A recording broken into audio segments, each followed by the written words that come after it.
Nangingialam ako. Narinig ko kasi ang usapan nyo ng asawa mo kanina. Hindi pa naman huli ang lahat para magbagong buhay, pare. Tama ka dyan, pare. Hayaan mo. Pipilitin kong magbago.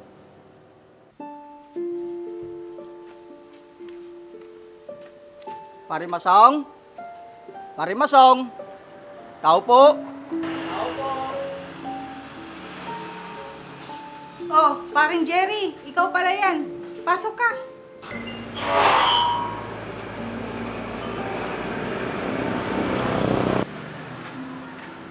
Asan pala si Pare Masong, Maring Mitch? Namalengke lang saglit. Pero parating na rin yun.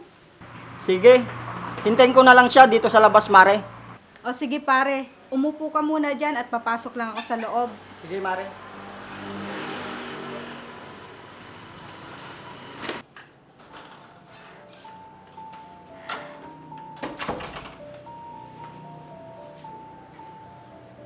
Mukhang magiinuman na naman sila ni Masong.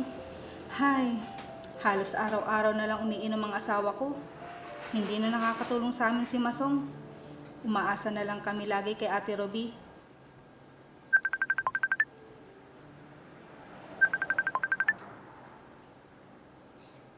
Hello, Ate Ruby? Oh, Mitch. Kumusta kayo dyan ng kapatid ko? Mabuti naman kami, ate. Si Masong namalengke lang saglit. May allowance pa ba kayo dyan?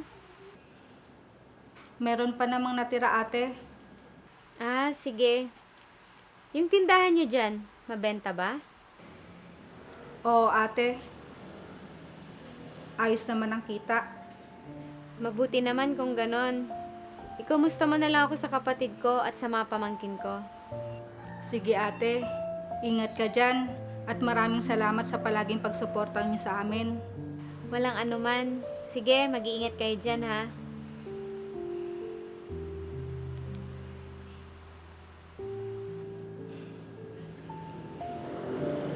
Paano na kaya to? Nagsinungaling ako kay Ate Ruby. Hindi niya alam na kaunti na lang ang laman ng tindahan namin.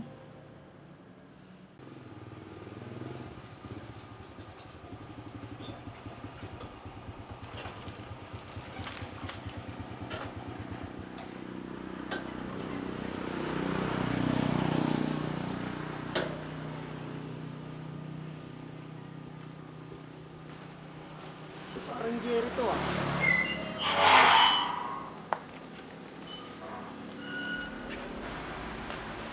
Parang Jerry, kanina ka pa dito? Hindi, pare. Halos kararating ko lang. Bakit di ka pumasok sa loob? Hindi na. Ano, simulan na natin ang inuman, pare. May alak ka na ba dyan? Anong ginagawa ng tindahan namin? Andun, kukuha na lang ako doon. Ayos yan, pare. Sandali lang at pupuntahan ko lang ang asawa ko. Sige, hihintay na lang kita dito.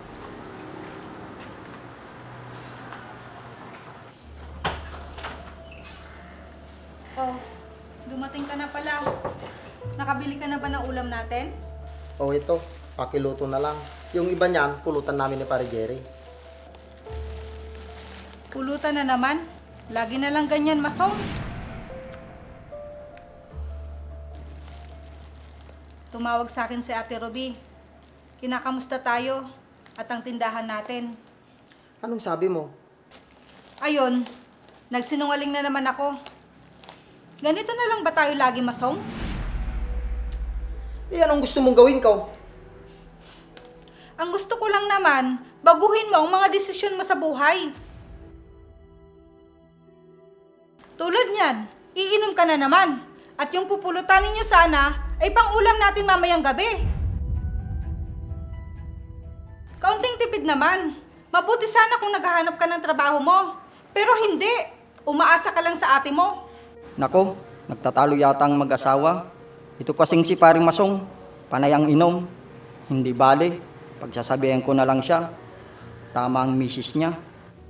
Siya naman na may gusto nun, na dito lang ako at susuportan niya tayo. Nandun na tayo. Pero hindi naman sana habang buhay naaasa lang tayo sa kanya. May mga anak tayo, Masong. Sige na, lutuin mo na yan.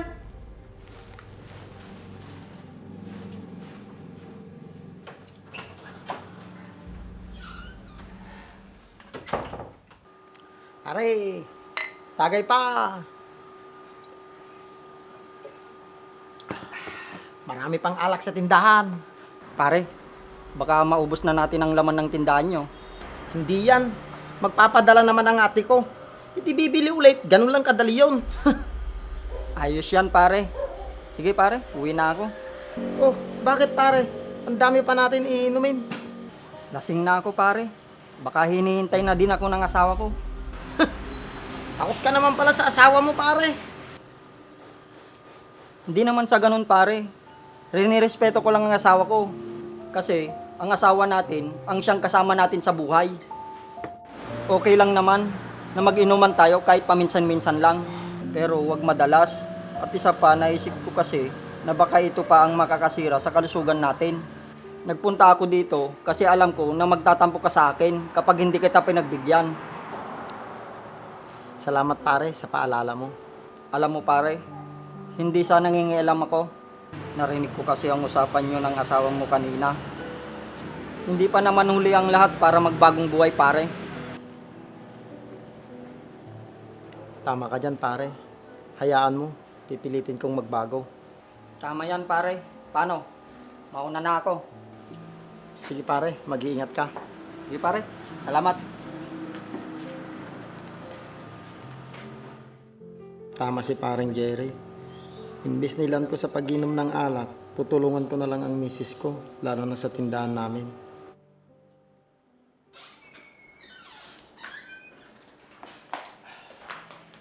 Mitch, nakapagsaing na pala ako ng kanin at nakapagluto na rin ng ulam.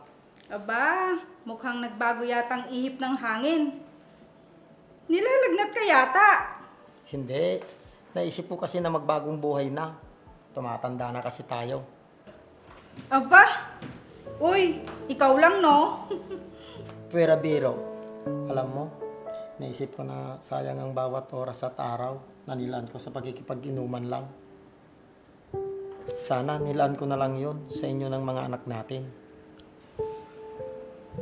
Hayaan mo, simula sa araw na to, uunahin ko na kayo bago ang sarili kong kaligayahan. Mabuti naman at naisip mo yan dahil nakakaya sa ate mo. Tumanda na lang sa ibang bansa sa kakasuporta sa atin. Kaya nga, Pahalagahan din sana natin ang mga sakripisyo niya bilang kapatid niya. asahan nyo, papalagan ko ng lahat ng bagay at suporta nyo para sa akin. Oh, tumatawag si Ate Ruby. Sige, sagutin mo na.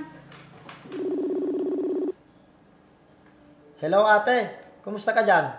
Mabuti naman. Aba, mukhang masaya yata kayo ah. Oo ate, dahil itong kapatid mo, sa wakas, natauhan na rin. Mabuti naman, Masong. Para din yan sa pamilya mo. Hindi pa huli para magbago. Tama ka ate, hayaan mo, papalaguin namin yung tinatayo mong tindahan para sa amin. Dapat lang. Dahil alam ko, yan lang makakatulong sa inyo. Kaya nga ate, maraming salamat sa lahat ng tulong mo para sa amin. Hanggat kaya kong tumulong, nandito lang ako para sa inyo. Salamat. Kailan pa lang bakasyon mo dito ate? Siguro sa Pasko na. Mag-iipon muna ako bago umuwi. Sige ate, aantayin ka namin at sisiguraduhin namin na magiging maayos at masaya ang bakasyon mo dito. Masaya ako na nakikita ko kayong masaya palagi. O siya, sige na. Papasok na ako sa trabaho. Sige ate, mag-iingat ka dyan. Tara na, kain na tayo. Masarap yung niluto kong ulam. Sige, sandali lang at gigisingin ko lang mga bata.